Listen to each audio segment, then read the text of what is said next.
Этихадтағы ұзақ түн. Бір жыл бұрын Реалдың стадионы Сантьяго Бернабеуде ойындар өте ұзаққа созылады дейтін едік. Бұл жолы Манчестер Ситидің стадионы Этихадтағы ойын ұзақ болып кетті. Реалдың футболшылары мен жанкүйерлері мына матч қашан бітеді деп ойлаған шығар.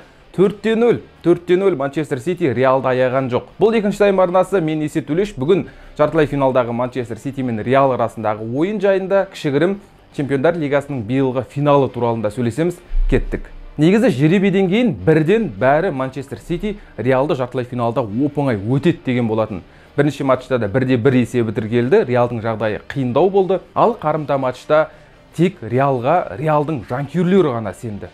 Бірақ Реал футболшылары сол сенімді ақтай алған жоқ. Өкінішке қарай, бұл Реал жанкүйерлерінің өкінішіне қарай. Оның үстіне Этихад стадионында Реал ешқашан жеңіске жетіп көрмеген. Бұл 5-ші матч болды. Оның 3-еуінде Реал Мадрид жеңіліп қалды. 2 рет командалар тең түсті. Қатарынан 3 ойында Сити өз алаңында Реалды сенімді жеңіп келе жатыр.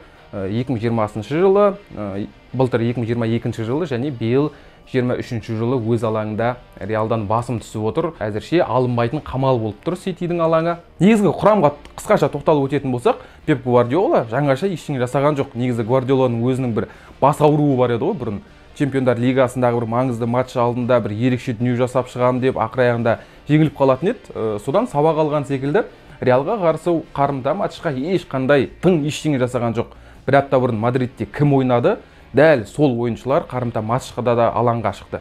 Түгелімен 100% сондай өзгеріс болған жоқ. Ал Реалда өзгеріс болды. 11 ойыншының 10-ы дәл солай қалды да бір ғана ойыншы ауысты. Бұл Рюдигердің орнына Милитау шықты. Негізі сәл түсініксіздеу ауысым болды, себебі Милитау соңғы кезде тұрақсыздау ойнап жүр. Ал Рюдигерді бір апта бұрын Мадридте көргенбіз қалай ойнағанын. Холландтың қолтығының астынан тұрып алып, аңшы секілді, немесе бір аңды күтіп жүрген аңшы секілді бір торылдап жүрген кездері болды ғой. Сондай бір керемет ойыны Анчелоттиді еш нәрсеге көндіре алмады ма, түсініксіз. Анчелотти әлде тағы бір рет Рюдигер дәл солай ойнай алмайды деп ойлады ма? Әйтеуір қарымта матчқа Милитауын шығарды. Негізгі құрам шыққан бойда негізі Реалдың жанкүйерлерінің өзі айтып жатты, Рюдигер неге шығарған жоқ деді. Ойын басталған бойда мүмкін Анчелоттидің өзі де бір күмәнданып, өкініп қалған шығар Рюдигерді шығармағанына. Себебі Сити матч басталды, бірден шабуыл. Реал негізі дәл осындай қарқынды күтпеген секілді. Себебі допты Сити ойыншылары алды, өзінің жарты алаңынан Реал мүлдем шыға алмай қалды. Реалдан бір ғана ойыншы шыққан сияқты алаңға. Бұл Тибо Куртуа. Матчтың бастала салысымен Сити ойыншылары шабуылдап жатыр, теуіп жатыр, Холланд тепті, басқалары тепті, бәрін тоқтатып жатты. Куртуа да сейф, бірақ Тибо да қашанғы құтқарсын. 23-ші минуттарда қорғаныстағы тағы бір қателік, Бернарду Силва керемет ашылды да жақын бұрышқа дәл соққы жасады. Куртуа командасын құтқара алған жоқ. Бұл жерде кімнің қателігі? Бұл әрине бірінші кезекте Камавинга өз позициясын жоғалтып алды. Негізі ол алаң ортасын жабуға кеткен, ол жоқ кезде сол қанатты негізі кросс жабуы керек, тіреуші жартылай қорғаушы. Бірақ футболшылар бір-бірін түсінбей қалды. Айып алаңында Бернарду Силваның өзі ғана қалып қойды, қараусыз, қорғаушы жоқ. Ал оны пас шығарудың нағыз шебері Де Брюйне бірден көреді. Бірден көріп қалды да Бернарду Силваға пас берді, Модрич тоқтатқысы келді, аяғын созды, жеткен жоқ. Сөйтіп Манчестер Сити есепте алда шықты 1-0. Бұл жерде Сити ойыншыларының шабуылы өте керемет шықты, комбинациялық ойыны. Ал Сити қорғаныста сыр бере бастады. Бұл кішігірім бір соққы болды. Нокаут емес, жай ғана соққы, жай ғана нокдаун. Бірақ осы нокдауннан Реал қайтып ешкие алған жоқ. Көп ұзамай Бернарду Силва екінші голды соқты. Бұл жерде де Силва қараусыз қалды, айып алаңында оп-оңай бой аласа ғана Бернарду Силва баспен гол соқты. Негізі бұл ойында Реалдың ойыншылары бірінші кезекте Холландты жауып тастағысы келді, оған пас бермесін деп Де Брюйнені ұстап жүргісі келді де Бернарду Силва мен мына жақтағы Грилишті жіберіп қойған секілді. Грилиш негізі өте керемет ойын өткізді. Мына жақта Бернарду Силва да оң қанатта Камавинганың біраз мазасын алды. Реал ойыншылары да бүгінгі матчқа мүлдем дайын болмағандай көрінді. Расын айтқанда Алаба мен Милитау өте жиі қателік жіберді. Рюдигер осы кезде мүмкін керек болар еді, себебі ол Этихадта бұрындары ойнап көрген, Челсиде ойнап жүрген кезде жалпы Англия футболын жақсы түсінеді, атмосферасын біледі. Мүмкін Карло Анчелоттиге ол да бір тәуекел жасамай Гвардиола секілді дәл сол құрамды шығара салу керек пе еді. Бірақ ол жерде де белгісіз, себебі Ситидің кешегі қарқынына қарар болсақ, Рюдигерде көмектеспеуі мүмкін. Одан бөлек бұл ойында Реал сапында тіреуші жартылай қорғаушы жоқ екені көрініп қалды. Себебі Кросс негізі шабуылды бастайтын адам, бір паспен қорғаныстан шабуылға шығатын ойыншы ғой. Ол Каземиро секілді допты тартып ала алмайды. Тіреуші жартылай қорғаушы позициясында бір қатар қателіктер жіберді, кейде бір орнын жоғалтып алғандай көрінді. Орталық қорғаушылардың орнын жабуға тырысады негізі Каземиро, бірақ Кросста ондай көрінген жоқ. Сити ойыншылары соны сәтті пайдаланды негізі. Қай позиция болмасын, бәрі ашық тұр. Мысалға, Де Брюйне допталса, оң қанатта да Бернарду Силва ашық тұр, қасында Родри бар, мына жақта Стоунс ашық жүр, Грилиш бар, Холланд бар. Бәрі ашық. Реал ойыншылар 11 игрок өзінің қорғанысына жақын өнер көрсетіп жүр, бірақ Сити ойыншылары сонда да ашық. Бұл жылдамдық. Жүгірген кезде, жылдам бір-біріне ашылған кезде, негізі Ситидің ойыншылары дәл сол кешегі кездесуде көзін жіппен байлап алса да, өз әріптестері алаңдағы ойыншылар қайда жүргенін білетін секілді, әйтеуір бәрі робот секілді. Пеп Гвардиола күшті қойып тастаған, шабуылға күшті шығады, доптан айырылып қалса бірден прессинг, Реал оған дайын болмай шықты. Қонақтар мүлдем допты ұстай алған жоқ. Бірінші таймда Сити барлық позицияны жауып тастаған, Реал қорғаныстан шабуылға мүлдем шыға алған жоқ. Модрич болсын, Кросс болсын, Винисиус, Бензема, Родриго болсын, Вальверде болсын, тіпті ешкім допты алдыңғы шепке жылжыта алған жоқ. Мүлдем. Винисиус бір-екі рет жылдамдығымен жүгіріп өтуге тырысты, бірақ ол жақта Уолкер бар. Уолкердің де жылдамдығы керемет, бірінші таймда керемет екеуі жарысты ғой. Сол кезде көрдік Уолкер қаншалықты тәжірибелі қорғаушы екенін. Айтпақшы, сол Винисиуске қатысты испаниялық бұқаралық ақпарат құралдары бір ақпарат таратқан. Испаниялық бір басылым дәл осы кездесудің алдында Пеп Гвардиола Хавиге хабарлаған болатын. Оған звондап Пеп Гвардиола Хавиден мына Винисиусты қалай тоқтатамыз деп сұраған екен. Себебі Хави негізі Винисиусты осы маусымда тоқтата алды. Винисиус Барсаға қарсы осы маусымда 4 матч өткізді. 4 матчта бір ғана гол соқты. Чемпионатта жеңіліп қалды, Суперкубокта жеңіліп қалды. Винисиус Барсаға қарсы ештеңе істей алған жоқ.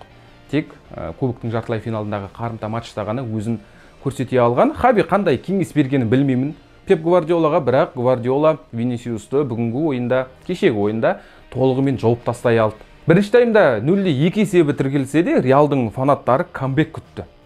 Себебі Реалдың өзі соған үйретіп тастаған. Оның үстіне былтырғы Ситиге қарсы ойында камбек жасағаны бар. 90-91 минуттарда гол соғып, не деген масқара енді ол. Сондықтан 90 минутқа дейін негізі күтуі керек Реалдың фанаттары. Күтті де.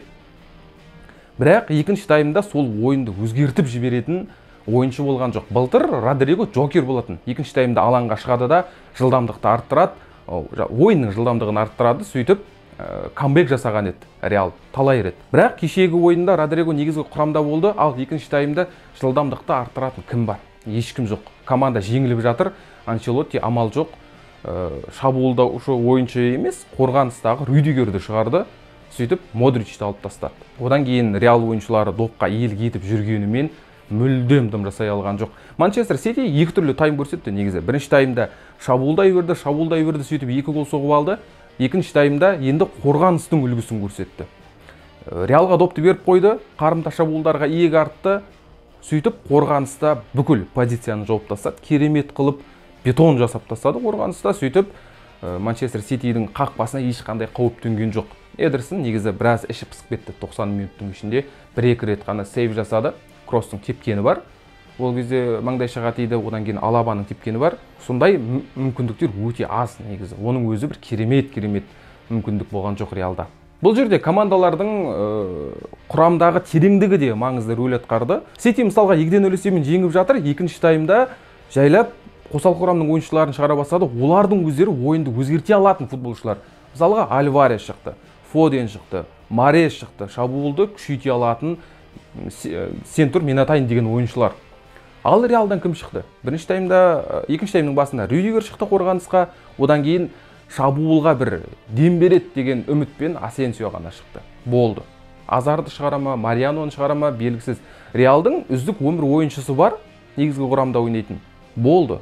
Қосалқы құрамнан шығаратын мықты ешкім жоқ.